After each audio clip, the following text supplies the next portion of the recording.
Rally of Himalayas का पहला दिन और फ्लैग ऑफ के साथ ही शुरू हुई एक बड़ी भिड़ंत। सभी शुरमाओं के बीच में क्या कुछ हुआ वो आगे वीडियो में आप देखिएगा। महज कुछ सेकंड से फर्स्ट, सेकंड, थर्ड और यहाँ तक कि लास्ट नंबर बस सेकंड्स और मिनट का फासला है। तो आगे बने रहिएगा। डे 1 का रिजल्ट क्या रहा और उनसे भी मिलते हैं जिन्होंने डे 1 अपने नाम किया है।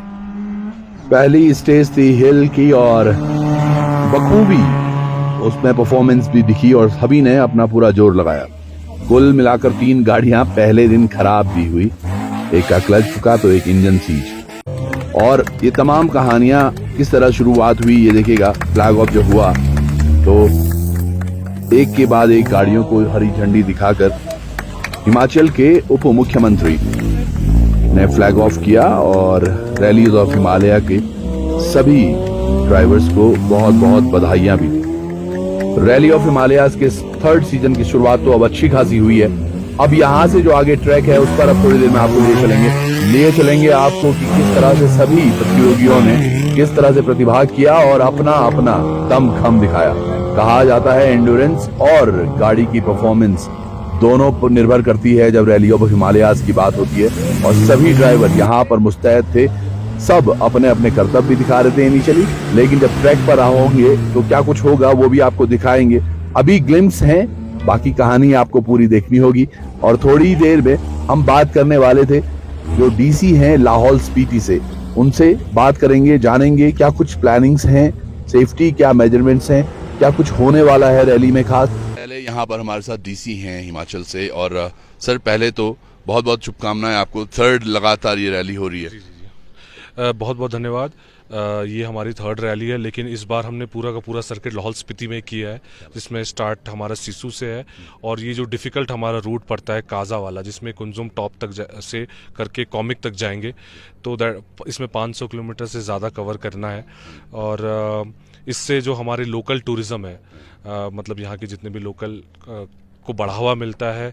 और ये इसमें लोग इसको देख के थोड़ा टूरिज्म की तरफ भी अट्रैक्ट होते हैं। और एक ये इवेंट हमारे लिए एक अपॉर्चुनिटी भी होता है इसको प्रॉपरली मैनेज करना, इवेंट को सक्सेसफुल करना 3 दिन के लिए। इसमें सारे लोग इन्वॉल्व हैं, जो इनकी टीम है हमारी रैली ऑफ हिमालयाज की, प्लस जिला प्रशासन भी 3 महीने से डिटेल मिनट टू मिनट इस पर प्लानिंग किया है। एक जगह हमने प्रॉपरली मतलब बंदे रखे हुए हैं और एम्बुलेंस है, प्रॉपर एक प्लानिंग है इसमें कि तो होपफुली इवेंट सक्सेसफुल होगा।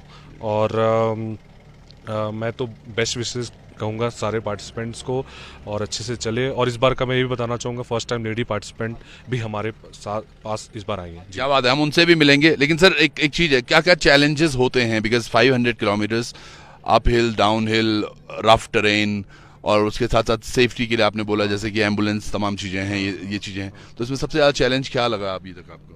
देखिए, टेरेन सबसे मुश्किल टेरेन ही है। जैसे आप क्रॉस करेंगे कुंजुम टॉप, तो वो 4850 मीटर पे है, तो वो उस पर चलाना वो मुश्किल, वो काफ़ी डिफ़िकल्ट है। अगर आप ऐसे नॉर्मली चलाएंगे तो भी बड़ा मुश्किल हो जाता है। और कॉमिक जो हमारा हाईएस्ट विलेज है, ये सब जो टेरेन का सबसे बड़ा प्रॉब्लम आता है। फिर वेदर डिफरेंसेस बहुत ज़्यादा रहते हैं। जैसे आपको भी यहाँ पे टेम्परेचर काफ़ी कम है, आप जैसे ही ऊपर की तरफ जाएंगे टेम्परेचर काफ़ी ज़्यादा ड्रास्टिकली रिड्यूस होता है। चिली विंड्स, ये सब चीज़ें हैं। जैसे टेरेन हो गया, हिल है, आपको पासेस इतने डिफ़िकल्ट होते हैं। तो ये सब चैलेंजेस हैं, बट इसमें हम पूरी तरह से तैयार हैं। प्रशासन के जितने भी हमारे कर्मचारी हैं, अधिकारी हैं, हमारे जो वॉलंटियर्स हैं, पुलिस के पर्सनल हैं, होपफुली हमारा ये जो इवेंट है वो सक्सेसफुल हो जाएगा। और हम इसके लिए पूरी तैयारी वो तैयारी दिख भी रही है। बहुत बहुत धन्यवाद आपका।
हिमाचल के लोकल बॉय और national rally champion Aditya Thakur हमारे साथ हैं, मिस नहीं कर सकते थे इनको। पहले तो बहुत बहुत स्वागत है sir. Thank you so much. Thank you. तो कैसा लग रहा है सर, आज अपने ही प्रदेश में हो रही है और रैलीज ऑफ हिमालयाज तीसरा साल? ये बहुत अच्छी बात है। रैली ऑफ हिमालयाज एक ऐसा इवेंट है जो हिमाचल में हो रहा है और सारे लोकल बॉयज़ जो हिमाचलीज़ हैं उनके लिए बहुत इजी है ट्रांसपोर्ट करना, यहाँ पे आके चलाना। स्पेशली मनाली से बहुत सारे ड्राइवर्स हैं जो इस कंपटीशन में पार्टिसिपेट कर रहे हैं और उनके लिए भी बहुत इजी है। रैली एक बहुत एक्सपेंसिव स्पोर्ट है और दूसरे स्टेट में जाके रैली करना इज़ वेरी वेरी एक्सपेंसिव, और अगर होम टाउन में रैली हो रही है so it's very good, it's very nice. तो आपका ये जो एक्सपीरियंस है, आप युवाओं को भी बताते रहते हैं कि भाई ऐसे नहीं ऐसे करो, और ये तमाम चीज़ें आप शेयर करते रहते हैं? डेफिनेटली फर्स्ट ऑफ ऑल मैं तो सबसे पहली चीज़ यही बोलता हूँ कि अगर तुम फास्ट चला सकते हो तो रेस ट्रैक पे चलाओ, रोड पे मत चलाओ, उसका कोई फ़ायदा नहीं है, कोई ट्रॉफी भी नहीं मिलेगी, रिस्क भी बढ़ेगा और एट द एंड आपको सब गालियाँ देंगे। बट अगर आप ट्रैक पे आके गाड़ी चला रहे हो और फास्ट जा रहे हो और आपके अंदर वो स्किल्स हैं तो आप ट्रॉफी लेके घर जाओगे और आपके पेरेंट्स भी हैप्पी होंगे। अच्छा, हिमाचल से आना, एक मतलब छोटे से गांव से, हम सब पहाड़ी हैं, कैसा लगता है कि एमआरएफ की टीम को आप लीड कर रहे हैं और एमआरएफ की तरफ से आप रेस करते हैं? सी मेरे लिए बहुत ज़्यादा मुश्किल था और जो मोटर स्पोर्ट्स है वो बहुत ही ज़्यादा एक्सपेंसिव है, बट स्लोली कंसिस्टेंटली हम लोग इस चीज़ को करते रहे और ऑब्वियसली पहाड़ों में पैदा हुए हैं तो रेसिंग लाइंस तो बचपन से ही आती हैं, वो तो बाय बर्थ ही है, वो हमारे लिए गॉड गिफ्ट है। और उसके बाद इतने पहाड़ों में चलाने के बाद अगर प्लेन एरियाज़ में अगर हम लोग चला रहे तो वहाँ पे इतना रिस्की नहीं लगता हमें। सो आई थिंक ये हमारे लिए सबसे बड़ा एडवांटेज है। और रोज़ ही अगर आप पहाड़ों में गाड़ी चला रहे हो तो एक किस्म से रोज़ आप एक रेस ट्रैक पे कार चला रहे हो। सो वो सारी चीज़ें हैं। उसके बाद आप धीरे धीरे अपने स्किल्स को इम्प्रूव करते रहें और बस धीरे धीरे पहुंच गए वहाँ पे।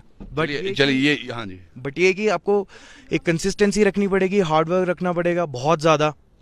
कभी भी अगर आप रेस में हार रहे हो तो उसका मतलब ये नहीं है कि आप छोड़ के चले जाओ। हर एक रेस से, चाहे वो स्लो है चाहे फास्ट है, चाहे आप हार रहे हो चाहे जीत रहे हो, हर एक रेस से आप कुछ ना कुछ ज़रूर सीखोगे। बिल्कुल सही बात है। अच्छा, इसमें एक बहुत महत्वपूर्ण, क्योंकि ये एक रिजिड रैली भी है जिसमें कि टफनेस न केवल व्यक्ति की देखी जाती है, गाड़ी की भी। तो आपकी ये पोलो जीटी है, इसमें क्या कुछ ऐसा है जो कि अलग गाड़ियों से अलग बना देता है इसको और गाड़ियों से? एक तो फर्स्ट ऑफ ऑल हमारे पास जो रेसिंग डैम्पर्स हैं वो डिफरेंट है। ये जो डैम्पर्स बने हैं these are specially made for rally only. तो I think that is the main thing जो हमारे को सबसे ज़्यादा डिफरेंट बनाती है। बट यहाँ पे अभी इस टेरेन पे फाइट आपकी कंपिटिटर्स के साथ नहीं है, फाइट आपकी एटमॉस्फेयर के साथ है, इस टेरेन के साथ है। तो सबसे पहले तो इस टेरेन को जीतना है और बिल्कुल कूल हेड और कामली आपको गाड़ी चलाना है। बिल्कुल भी अगर आप ज़्यादा ओवर रेटेड कार चलाते हो तो वो आप DNF हो जाओगे। और सुरेश राणा जी ने हमारे को बहुत टाइम पहले से यही चीज़ समझाई है कि अगर आप सर्वाइव करते हो तो ही आप फिनिश तक पहुंच पाओगे। तो अगर आप सर्वाइव ही नहीं करोगे तो फिनिश पे पहुंच ही नहीं पाओगे। You have to finish first finish. बिल्कुल, यू हैव टू फिनिश। एक और चीज़ है जो बड़ी है, मैं आपका समय ज़्यादा नहीं लूँगा। आपको रैली के किसी भी ट्रैक पे जा रहे हो, आपने वैसे रैकी की होगी, पर सबसे टफ क्या लगता है? मूवमेंट क्या है या फिर कुछ कॉन्सिक्वेंसेज ऐसे जो टफ लगते हैं यार कि थोड़ा मैं यहाँ पे बचूँ? अभी देखो थोड़े दिन पहले जैसे कि यहाँ पे स्नोफॉल और रेनफॉल हुआ है तो उसकी वजह से टेरेन बहुत रफ हो गया है। सो यही एक ऐसी चीज़ है जिसमें आपको अपनी कार को बचाना है और फिनिश तक लेके जाना है, उसके अलावा और कोई चीज़ नहीं है। What is the top speed that you look to? कि इतना मुझे लगता है maximum will hit somewhere on 120, और वो भी एक ही दो जगह है जहाँ पे हम लोग कर सकते हैं, and that's plain surface area, that's it. और पहाड़ों में इट्स वेरी वेरी ट्विस्टी, वहाँ पे मैक्सिमम हम लोग 65-70 जा सकते हैं, वो भी बहुत मुश्किल। चलिए, बहुत बहुत धन्यवाद, all the best for you. Thank you so much. Thank you. तो ये हमारे साथ आदित्य थे। इन्होंने आज का दिन अपने नाम किया है बेहतरीन तरीके से। अपहिल का पहला स्टेज जिस पर इन्होंने प्रथम स्थान प्राप्त किया। अब आगे आने वाले दिनों में ज्यों ज्यों हाइट बढ़ती जाएगी, टेरेन काफी टफ होता जाएगा। जुड़े रहिएगा आप भी।